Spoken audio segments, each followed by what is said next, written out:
I'm weird and actually like the scratchy fabric of the Oculus Quest 2's original facial interface. And yes, I'm calling it the Oculus Quest 2 because I have an Oculus Quest 2, not a Meta Quest 2. Thank goodness.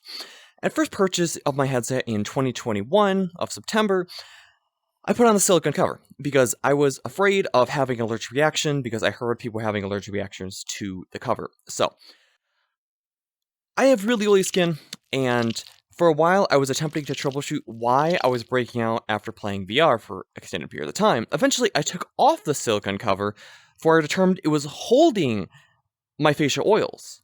This led to intense breakouts where the headset sat, even knowing I would constantly wipe off while playing and wash my face before and after wearing the headset.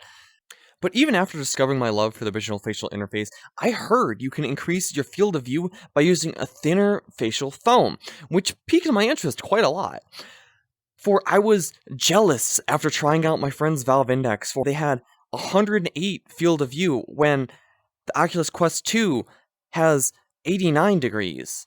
And it doesn't sound like a lot, but it is noticeable. After I removed the silicone of the headset, I realized my face was getting very muggy without me realizing it, and this heat was possibly leading to my facial oils being released. When I recognized this issue, I was desperate to search for a solution for this problem.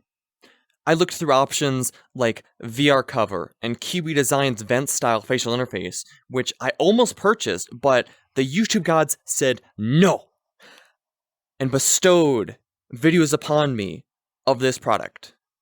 The BoboVR F2, which I am not sponsored by, of course. The basic concept of this device is this fan on top of the headset will suck out air in between the frictional lenses and the user's eyes, thus creating negative pressure within the area and forcing fresh air to flow inside the headset. This creates a constant flow of air to help my stagnant, muggy problems I mentioned earlier. So now on to the real review. At first, I didn't like it at all. The pad is larger than I would have liked, and their custom facial interface doesn't have the thinnest foam in the world to increase my field of view, and you have to crank it down to get the curve of the facial interface to adhere to my face, which made me worry because of the skin oil building up in the past. But after a while of using it, and still using it right now, it's still quite nice to wear, actually. It does have Velcro, so in the future, I can upgrade to VR Cover's thin active facial interface if I want to. The fan. This little sucker fan makes quite a noticeable difference, especially if you're in a small room like mine, where it gets really hot really quickly in VR. When it's on, the noise is noticeable, but eventually you zone it out, or it could just be noticeable for me because I'm wearing noise-canceling headphones and it vibrates the actual headset itself just a very small amount. I'm going to turn it on now, see if you notice it. I'm wearing earbuds right now. It is not very noticeable in noise, but I do instantly feel that negative pressure pulling the fresh air in my head. I'm going to turn it off because I don't know how much the mic picks up, and I don't want to risk that right now. The fan device houses this little toggle switch and, of course, the little vent. There are two modes. There are high and low. In my experience, the high doesn't work the best and it just kills the battery, but maybe I'm just too hot when I'm playing Beat Saber and it can't keep up that well. So I just keep it on low most of the time. Side note, when it's off, I can still feel hot air coming out of the vent, which is cool. Some quick additional features I forgot to include is the nose piece. I thought I would love these, but they work for what they are, and it helps seal the nose, making the air come from under the eyes, which helps with fogging if you have that issue. I've never experienced it, unless I just can't have a shower and my hair is wet.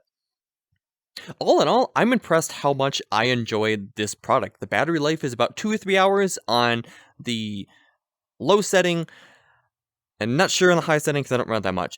And roughly this takes about the same amount of time to charge, give or take. Do I recommend it? Sure.